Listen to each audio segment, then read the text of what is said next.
Thierry Lavitte, vous êtes le maire de Lourdes et on a vu sur la presse ces quelques temps que vous avez pas mal voyagé.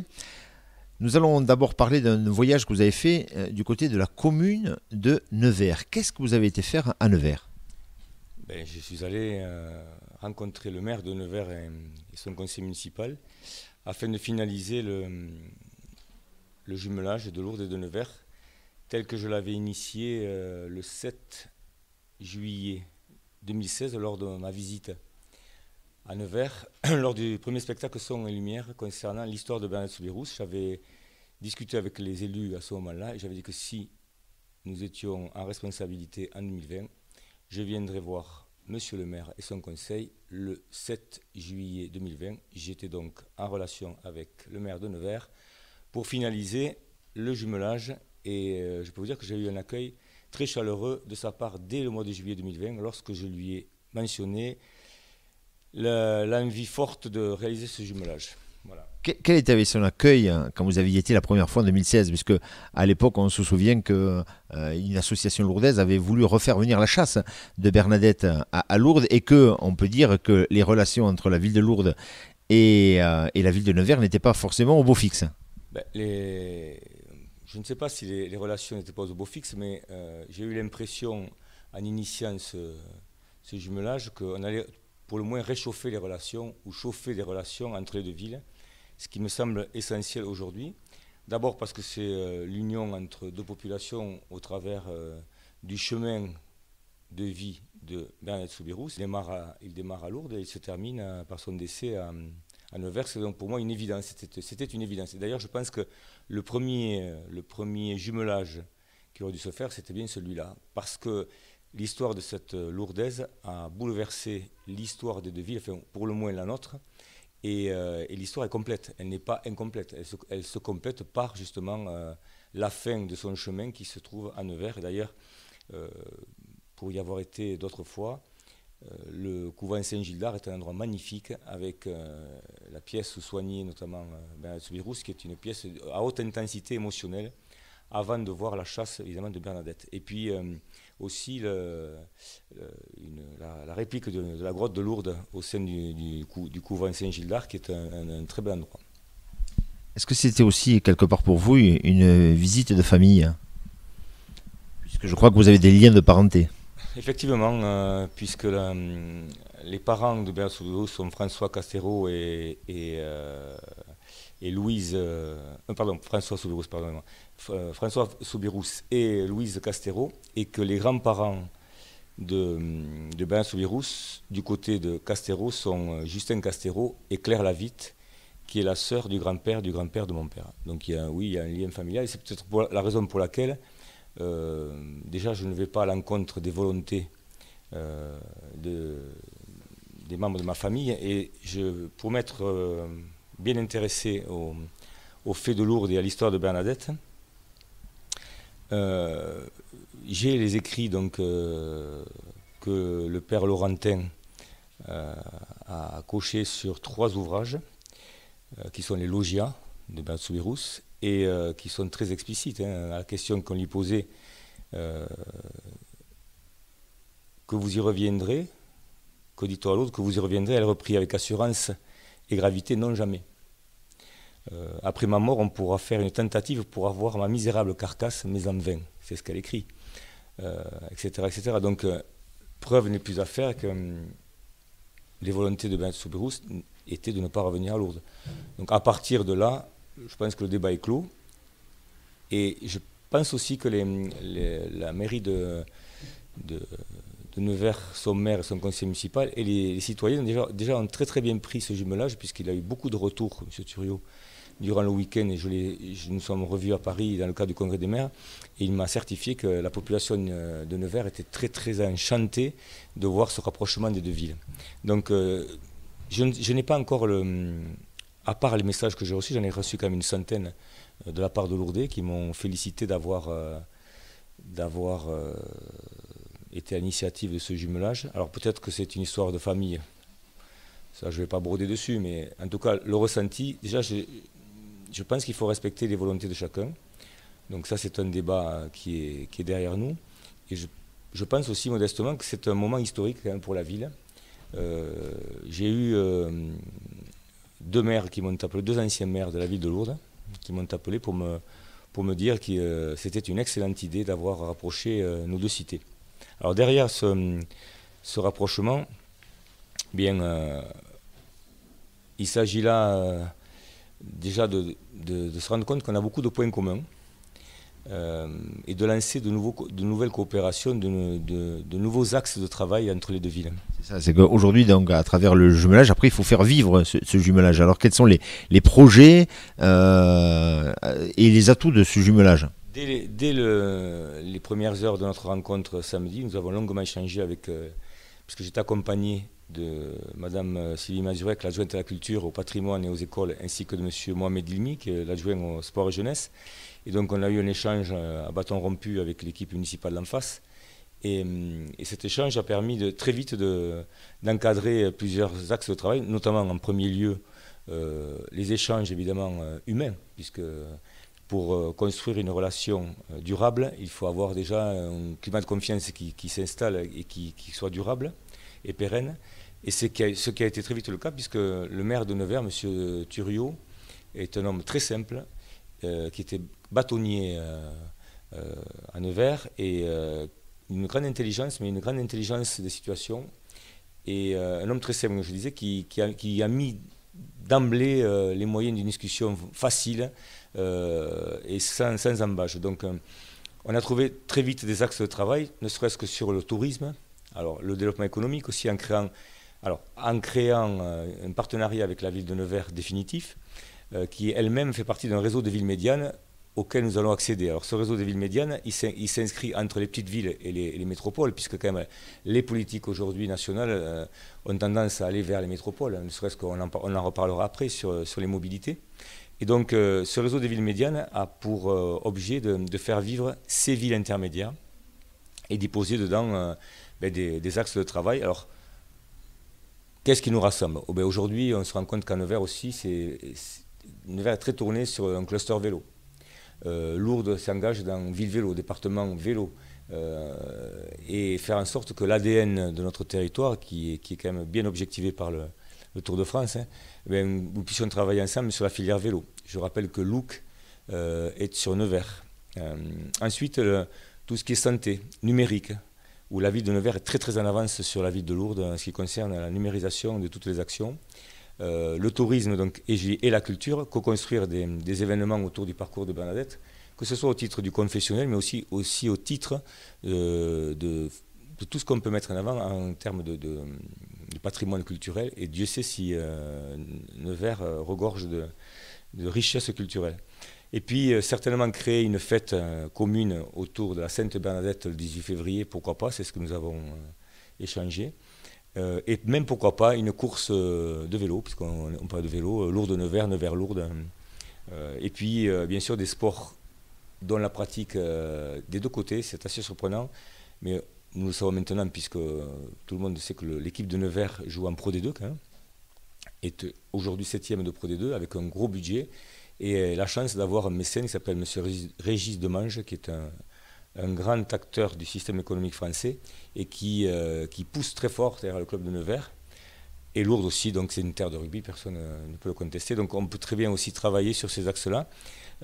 J'ai déjà invité le club de Nevers à se rendre dans les Pyrénées, à Lourdes, dans le cadre de ce que l'on organise tous les ans, un camp de base, puisque notre territoire, le parc hôtelier, et tout ce qui se décline derrière la porte des Gaves, c'est sport environnemental, toutes les conditions en fait pour préparer les équipes professionnelles ou pas d'ailleurs à la saison à venir, ne serait-ce qu'en termes de cohésion puisque c'est souvent des stages en montagne. Donc le président, alors l'année prochaine ça va être compliqué parce que je crois qu'ils ont déjà pris rendez-vous, mais il va prendre acte de ma proposition et être peut-être en situation de le faire dès 2023-2024. Et puis que dire de plus, c'est que nous avons des similitudes aussi avec le maire de Nevers et moi-même. Avons des similitudes dans le parcours. Alors lui, bien évidemment, il est en avance puisque c'est son deuxième mandat. Mais dans sa méthodologie ou sa façon de procéder, il il fonctionne comme moi. C'est-à-dire que c'est un homme de combat, c'est un homme qui aime relever les défis, c'est un homme qui était quand même bâtonnier, donc qui a pris cette fonction-là parce que sa famille aussi avait été élue et qu'il y a un chemin. On ne devient pas maire de la ville de Lourdes ou de la ville de Nevers sans avoir une histoire aussi quelque part. Et donc c'est un peu ce même parcours. C'est un missionnaire de la République qui il fait comme moi. Il se rend dans les ministères le plus souvent possible. Il va au contact pour aller chercher le maximum d'aide dans les dossiers qu'il traite. Alors, nous, Lourdais, avons eu à faire face à une crise inédite de santé économique, sociale et même sociétale sans précédent.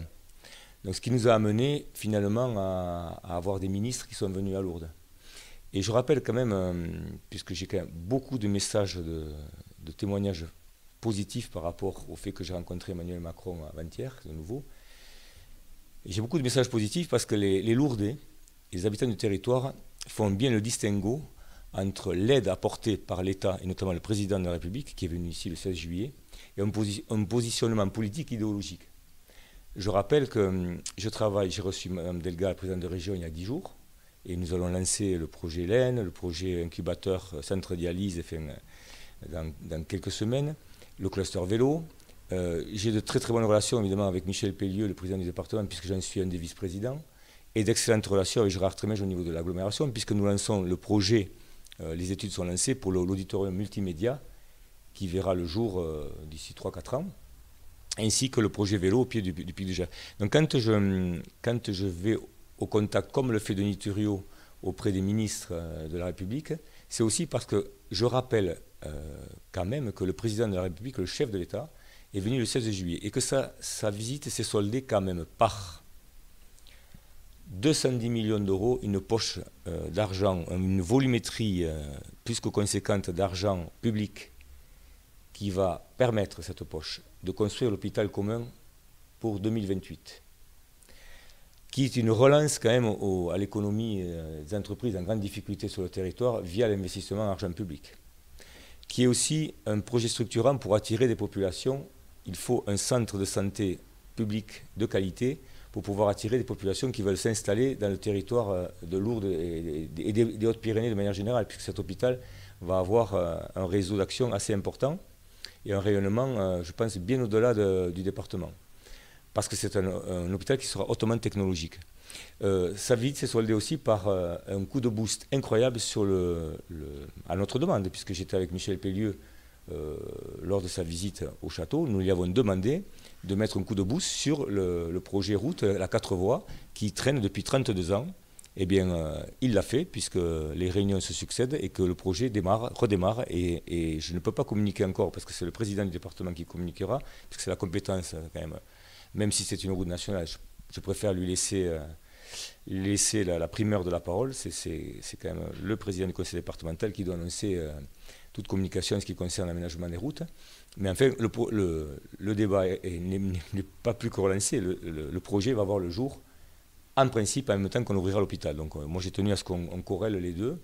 Il y a vraiment urgence. Maintenant, c'est devenu un projet routier urgent. Et enfin, le troisième volet donc, de la visite du président, c'est quand même le lancement, à ma demande, je dirais bien à ma demande, puisque c'est bien moi qui ai demandé au président de la République que suite au plan de relance, nous ayons de l'aide pour la ville de Lourdes à 10 ou 15 ans, sinon nous pourrions être une destination oubliée.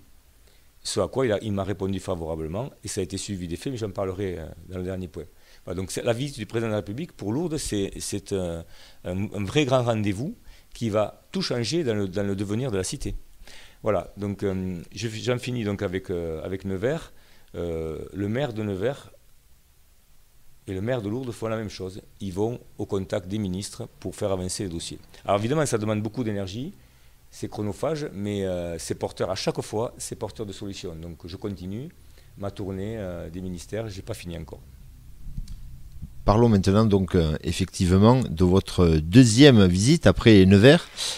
Vous êtes monté donc à la capitale, à Paris, et vous êtes allé au Congrès des maires. Et vous avez profité donc de cette visite au Congrès des maires à Paris pour faire deux visites. dans 2 ministères. Vous avez rencontré la ministre de la Ville et vous avez été reçu au cabinet du ministre des Transports. Est-ce que vous pouvez nous dire d'abord, avant de parler du congrès des maires et de la visite que vous avez pu avoir, puisque vous faites partie je crois, une centaine de maires qui ont un repas qui était organisé à l'Élysée. Vous faisiez partie de cette délégation-là et d'ailleurs, vous avez donc pu rediscuter et discuter avec le président de la République et le Premier ministre. Oui, alors tout d'abord, effectivement, dans la foulée de la visite de Nevers, donc j'ai donc pris le train pour rejoindre Paris. Et au travers du congrès des maires, j'ai pu, comme ça avait été préparé déjà en amont, rendre visite d'abord au cabinet du ministre des Transports, avec plusieurs sujets qui sont d'actualité, forcément, ce sont les mobilités. Alors, le CPER, enfin, le contrat de plan État-région, le premier se termine, il a été prolongé dans le cadre du plan de relance 2021-2022 et il va laisser place donc au nouveau 2022-2023 jusqu'à 2027. Et dans ce plan, dans ce contrat de plan État-région, il y a forcément les mobilités. Il y a la ligne grande vitesse, avec un débat qui aujourd'hui crée des remous au niveau de la région Nouvelle-Aquitaine et aussi de notre région et particulièrement de notre territoire, puisque en premier lieu c'est la ligne Bordeaux-Toulouse qui est en jeu, mais que le territoire haut-pyrénéen, je veux dire depuis Pau en passant par Lourdes jusqu'à Tarbes, est exclu. Donc je sais que pour avoir travaillé sur le dossier, la Nouvelle-Aquitaine a bénéficié d'une étude concernant la modernisation des voies de Dax jusqu'à Pau, qui va rendre son verdict en début d'année. Et donc j'ai demandé à pouvoir avancer sur les voies qui vont de Pau jusqu'à Tarbes, puisque nous sommes exclus de la ligne grande vitesse. Donc cette ligne grande vitesse est quand même inscrite, elle sera inscrite aux horizons 2050, mais bon, c'est hypothétique. En attendant, je pense qu'au moment où Lourdes a besoin d'une relance économique forte, puisque je rappelle tout de même qu'en 2019, 229 000 unités, en 2020, 476 000 unités, et cette année, nous allons flirter aux alentours de 900 000 unités. Donc vous voyez que la montée en charge se fait progressivement. Donc il y a bien lieu de réfléchir en profondeur sur l'avenir de notre cité au regard des mobilités.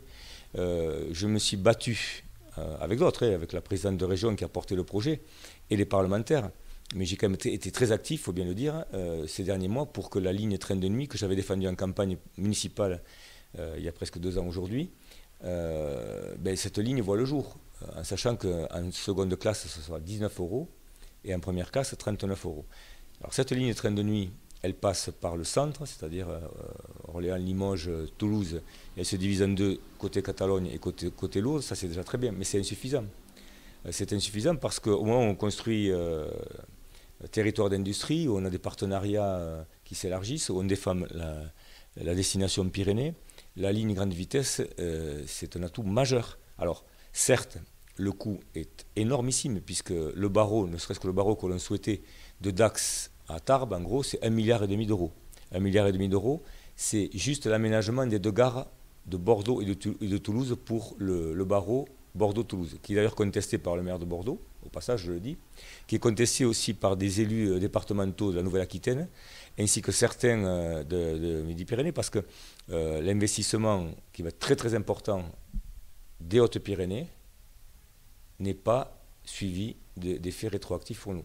C'est-à-dire que nous sommes, au lieu de nous désenclaver, on va de nouveau s'enclaver sur le plan de la mobilité train. Or, on sort de la COP26, où en serons-nous dans 20-30 ans sur les lignes aériennes, en sachant que les lignes aériennes sont quand même sont polluantes. Est-ce qu'il faut raisonner à 10 ans ou à 30 ans?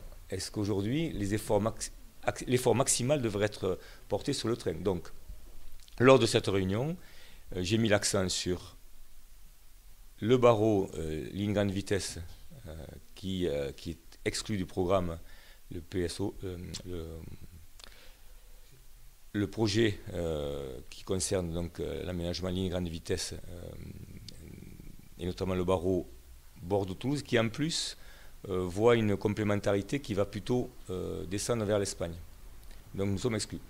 Donc j'ai mis l'accent sur c'est pas un oubli, c'est une volonté de relier les métropoles entre elles.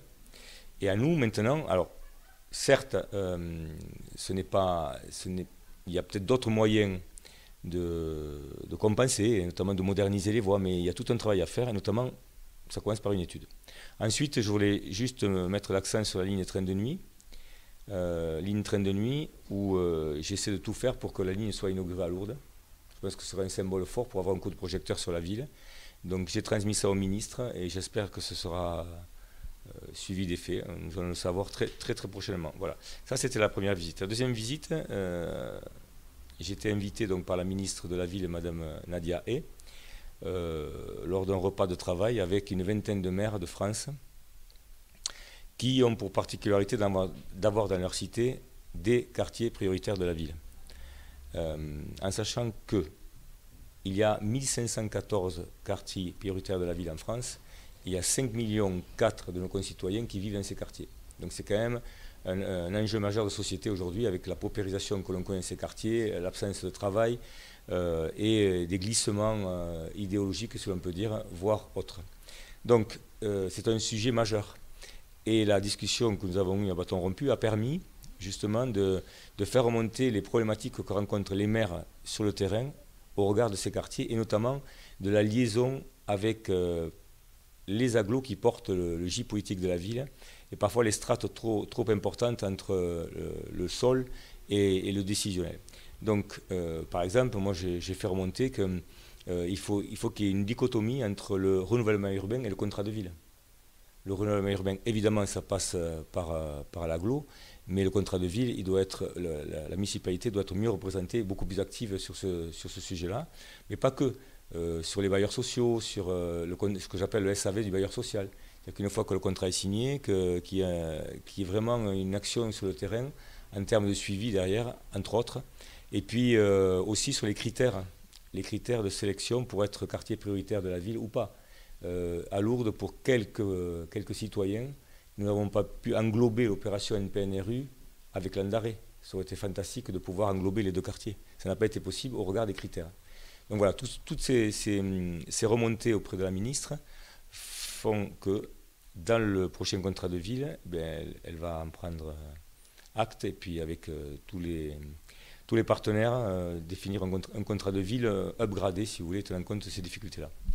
Est-ce que quelque part, on est à quelques mois maintenant des élections présidentielles, même si les sondages donnent Emmanuel Macron gagnant pour l'instant, est-ce que vous pensez que tout ce travail qui est fait pourrait se perdurer si éventuellement il y avait un changement de président? C'est peut-être des questions que se posent de pas mal de personnes. Est-ce que c'est ancré? Est-ce que c'est gravé dans le marbre? Ou malheureusement il faudrait que vous remettiez au travail s'il y avait un changement de majorité? Oui, déjà la réponse est dans la question. D'abord, il y a des circonstances. Les circonstances, c'est ce qui s'est passé, c'est le crash économique qui a mené le gouvernement et tous les partenaires, afin que ce soit institutionnel ou autre, à nous aider, à se mettre tous ensemble. C'est une véritable synergie, c'est une vraie dynamique qui s'est dirigée vers la ville de Lourdes pour sauver la ville de Lourdes. Parce que c'est la 4e destination catholique au monde, parce que c'est le 2e parc hôtelier de France, parce qu'il y a un territoire qui encadre cette ville qui est extraordinaire. Donc cette crise a fait en sorte que l'État s'est vraiment tourné vers Lourdes. Et en particulier, je remercie jamais assez les parlementaires, et notamment Jeanine Dubié et le ministre Jean-Baptiste Lemoyne, qui a été un partenaire extraordinaire, à qui j'ai remis d'ailleurs la médaille de la ville pour le remercier, mais aussi la présidente de région, juste derrière, qui est vraiment très active auprès de nous. Et puis le département et l'agglomération, les deux présidents sont vraiment très proches de nous pour pouvoir porter toutes ces actions qui vont amener à construire la ville de demain. Ce qui est une évidence pour moi, c'est quand on met autant de temps à travailler avec des ministres, puisque maintenant j'ai la chance, je l'avais demandé au président de la République quand il est venu, quand il m'a dit qu'il nous aiderait et qu'il allait créer un plan Lourdes, ce que j'ai baptisé moi plan Avenir Lourdes. Je lui avais demandé si je pouvais revenir vers les ministres très facilement. Il m'avait donné l'autorisation en gros de le faire, donc ce dont je ne me prive pas. Et ce rapport direct, en montant à Paris très régulièrement, puisque j'en suis à ma 7e visite ministérielle, et il y en a encore 4 programmées, à chaque fois il s'agit de projets qui concernent la ville et le territoire. Donc c'est toujours porteur d'effet. Je vois par exemple Mme Jacqueline Gouraud, la ministre des Territoires, en allant la voir 2 fois. La première fois, on a pu ouvrir un France Service avec une très belle maison où tous les services sociaux sont représentés dedans. Elle nous a reconnu d'ailleurs, c'était la 1000e de France, avoir une maison France Service extraordinaire, qui est dénommée maintenant Espace Carmen Cazenave. Quand je l'ai sollicité pour nous aider pour la ligne train de nuit, elle a fait nécessaire auprès du ministère des Transports avant que j'y retourne un peu plus tard.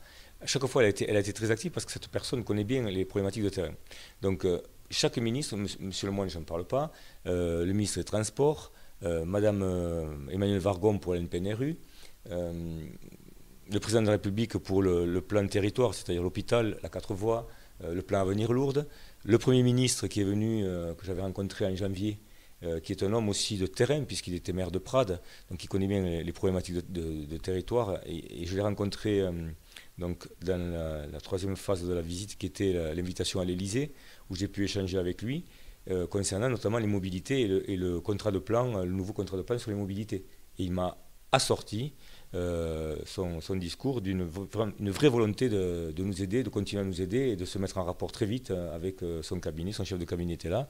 Il m'a dit, mais vous revenez vers nous dès que vous avez besoin. Donc ça ce réseau-là, c'est fondamental. Et là, il ne s'agit pas d'y coller une étiquette politique.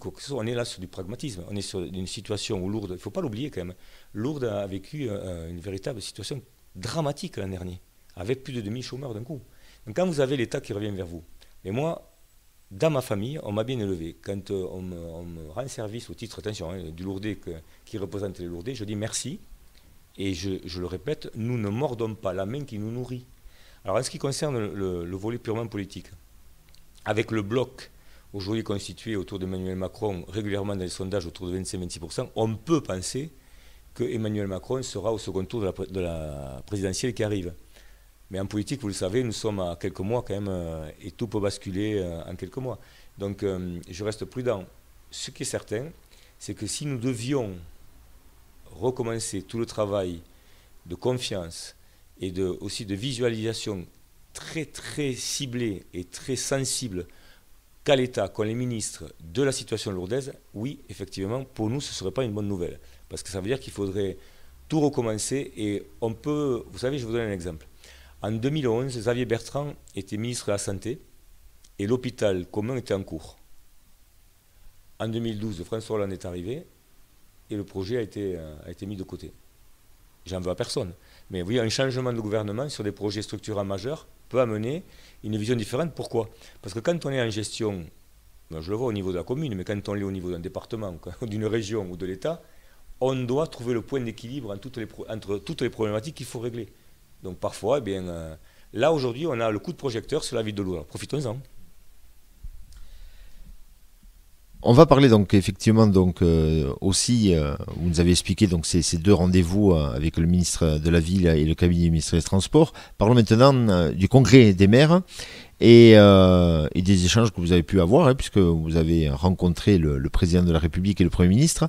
Et est-ce que vous pouvez aussi nous détailler du coup le plan Avenir Lourdes? On en entend parler, mais vous le connaissez bien, vous y travaillez dessus. Les gens qui nous écoutent ou qui nous regardent n'ont peut-être pas effectivement la même connaissance de ce dossier. C'est quoi, en quelques mots, le plan Avenir Lourdes? Alors, il est un petit peu tôt encore pour communiquer de manière définitive. Pourquoi? Les grands axes peut-être. Le comité d'orientation stratégique s'est réuni le lundi 8 en préfecture avec tous les acteurs concernés ainsi que les partenaires. Alors, ce plan, je l'ai devant moi, je peux le montrer à la caméra. L'État, la région, la ville de Lourdes, le département et la Grande Agglo. Et ici, tous les partenaires, avec le premier partenaire, c'est le sanctuaire, puisque c'est un acteur majeur. Et tous les partenaires qui ont travaillé dessus. Ça veut dire que à la suite de la venue d'Emmanuel Macron, Ces services sont revenus vers nous, son premier conseiller à l'Élysée, via le préfet et en direct, pour nous demander de travailler sur le plan d'aide pour les 10 années à venir. Et donc nous avons pendant 3 mois, pas tout à fait, travaillé avec le préfet et ses services, les miens et moi-même, ainsi que les partenaires qui ont été sollicités pour avoir des contributions et dimensionner ce plan au regard des problématiques connues par les professionnels, par exemple, ou d'autres, les banques. Enfin, tous ceux qui nous ont aidés dans un premier temps, il faut bien distinguer deux choses. Le plan de relance qui a démarré l'an dernier était une sorte de perfusion immense pour sauvegarder les entreprises et essayer d'avoir le moins de dégâts possible. Ça, c'était une chose. Là, il s'agit de la deuxième phase, c'est un plan. Ce plan, il s'inscrit dans une vision politique que nous avons de la ville de Lourdes, de son territoire, à 10 ou 15 ans. Et nous donner les meilleures chances de ne pas faire face de nouveau à une crise qui nous plongerait dans cet état de choc que nous avons vécu l'an dernier. Donc pour cela, eh bien, les partenaires qui ont écrit des contributions, nous avons tenu compte, évidemment, nous avons synthétisé et nous avons fait un plan. Ce plan, il est centré sur 5 axes. Alors je peux vous décliner les axes si vous voulez, parce qu'il y a encore quelques petites modifications à la marge pour affiner là, sur quelques jours. Puis là, la semaine prochaine, le comité des financeurs, qui sont les 5 régions, État-région, département, aglo-ville, ce comité va se réunir, ses partenaires vont se réunir et prioriser les actions, les premières actions portées. Certaines ont déjà commencé. Par exemple, l'auditorium multimédia, les études sont en cours, c'est déjà dans le plan Avenir Lourdes. C'est le président de l'agglomération qui m'a reçu et nous avons lancé, enfin, il a appuyé sur le bouton pour cet auditorium, ainsi que le projet vélo près du funiculaire. Donc il y a déjà des actions qui sont entamées. Donc commencer l'aménagement, par exemple, toutes les subventions que l'on a pour aménager le centre-ville. Bon. 5 axes. Le premier, une ambition partagée pour la destination Lourdes. C'est-à-dire continuer, ce que j'appelle le continuum, continuer le fait de Lourdes, tout en travaillant dessus. Consolider l'accueil des pèlerins, améliorer l'accueil et l'accompagnement, allonger la période d'ouverture, par exemple. Deuxièmement, compléter l'offre. Donc faire de Lourdes la capitale de la fraternité. Une ville fraternelle, un carrefour de dialogue, une expérience accessible à tous. 3, diversifier. Donc faire de Lourdes, et c'est là justement que cette situation et ce coup de projecteur que nous avons eu par le Covid sur la ville et son territoire, on s'inscrit vraiment dans une logique de territoire, nous impose donc de travailler sur ce que la présidente de région prône tout le temps, le label Pyrénées, et dans lequel on trouve forcément Lourdes, puisque c'est une signature par-dessus les signatures. Donc faire de Lourdes, le cœur des Pyrénées, une destination culturelle, un centre de valorisation du pyrénéisme, un camp de base sportif, pleine nature, développer une forte ambition culturelle, valoriser le pyrénéisme et donc tout ce qui est sport nature, etc. Le deuxième axe, c'est un plan de transformation pour une ville durable. Donc redessiner Lourdes 2030 avec un schéma directeur urbain. Et là, je remercie encore Madame Gouraud, puisque lors de ma dernière visite, elle nous a octroyé un plan 150 000 € que la ville ne pouvait pas se payer. Un schéma directeur urbain. Ainsi qu'un agent qui va être payé moitié Action Cœur de Ville, moitié ANCT, qui va piloter. C'est un architecte, chef de projet, qui va piloter ce projet, parce qu'il faut quelqu'un à la manœuvre. Là, on est dans le technique, dans l'application. Donc, élaborer un schéma directeur, il va être payé. Repenser un schéma d'accessibilité de la ville, donc un plan d'aménagement des voiries, par exemple. Requalifier la ville en 2, donc conduire les opérations urbaines, articuler les travaux du sanctuaire et les travaux de ville, embellir la ville, doter la ville de nouveaux équipements, engager la transition énergétique et écologique. 3, se déplacer en ville, donc mobilité interne. Repenser les voies de circulation, doter la ville d'outils d'accessibilité, développer les modes doux de transport. Ça, c'est le deuxième axe. Troisième axe, très important, une nouvelle impulsion économique. Donc, 1, enclencher la revitalisation commerciale. Donc, là, je ne vais pas le décliner, ce sera un peu long. 2, accompagner la diversification et la modernisation de l'offre d'hébergement, ce qui est une évidence aujourd'hui. 3, développer l'activité économique au travers de tiers-lieux. Donc, je parle du projet que porte Garol Delga avec nous, la Cité de la Laine par exemple, mais aussi créer un Care Campus, et développer évidemment la filière vélo et Sportec. 4. L'humain au cœur des préoccupations. 1. Transformer progressivement l'emploi saisonnier en emploi durable. Grand 2. Adapter l'offre de logement aux besoins. Et puis l'axe 5. Des leviers pour développer l'attractivité de la destination, dynamiser donc la communication et la commercialisation au service du changement d'image de la destination, à savoir l'amélioration de l'image de notre destination. 2. Faciliter l'accès à l'eau grâce au transport, et là on en revient aux mobilités, donc le bus, le train, l'avion, etc. Voilà, donc au travers de ces 5 axes, donc une ambition partagée pour la destination lourde. 2. Un plan de transformation pour une ville durable. 3. Une nouvelle impulsion économique. 4. L'humain au cœur des préoccupations. 5. Des leviers pour développer l'attractivité de la destination. Bien là, on tient un plan pour 10 à 15 ans qui doit nous amener à moderniser, requalifier, travailler sur la ville de demain. Je rappelle que pour nous, le siècle nouveau a démarré en 2020 au travers du Covid. Ça veut dire qu'au travers de cette crise très très grave que nous avons connue en France et dans le monde, mais particulièrement à Lourdes, cela nous oblige forcément à repenser le modèle lourdais pour l'améliorer. Il ne s'agit pas de bifurquer, qu'on soit bien d'accord. Le fait de Lourdes reste le fait de Lourdes, puisque nous avons dimensionné par exemple les relations entre Lourdes et Nevers sur le fait de Bernay-Soubirous, donc le fait de Lourdes. Il s'agit de le compléter pour éviter de nouveau une crise grave et de nous laisser exsangues comme cela a été. Et si l'État n'avait pas été là pour verser 140 millions d'euros au titre d'une perfusion exceptionnelle, parce que Lourdes, ce plan interministériel du 14 mai consacrait la Corse et Dom-Tom et Lourdes, avec une impulsion forte de la députée, notamment Dubié et des parlementaires, mais surtout du ministre Lemoine, qui a convaincu l'État de nous aider à hauteur de 140 millions d'euros. Et il faut réaliser que c'est une somme, c'est colossal. Et puis derrière, la venue d'Emmanuel Macron et ce plan Avenir Lourdes qui nous inscrit dans espoir, espérance et résilience. Voilà. Merci beaucoup. Je crois qu'on a balayé pas mal de sujets.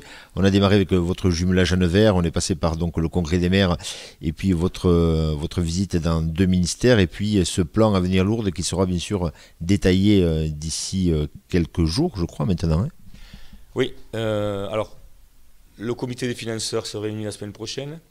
Derrière, il y aura un passage interministériel et une fois qu'il sera validé à l'interministériel, les actions priorisées et prioritaires vont être lancées.